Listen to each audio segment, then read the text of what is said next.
അമ്പലത്തിലെ സ്വർണ്ണമെല്ലാം അമ്പലത്തിലെ സ്വർണ്ണമെല്ലാം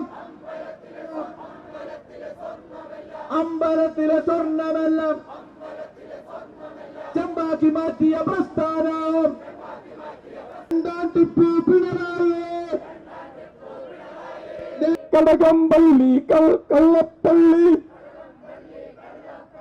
കടകംപള്ളി കള്ളപ്പള്ളി നീയും നിന്റെ കൂട്ടാളികളും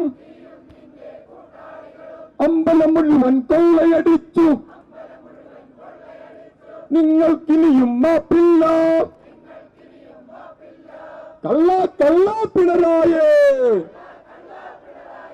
സ്വർണ്ണക്കള്ള പിണറായേ. ശബരിമലയിലെ സ്വർണ്ണപ്പാള്, ശബരിമലയിലെ സ്വർണ്ണപ്പാള് കത്തെടുത്ത ദേവസ്വം ബോർഡിലോ, കത്തെടുത്ത ദേവസ്വം ബോർഡിലോ കഞ്ഞിവെച്ചൊരു പിണറായി.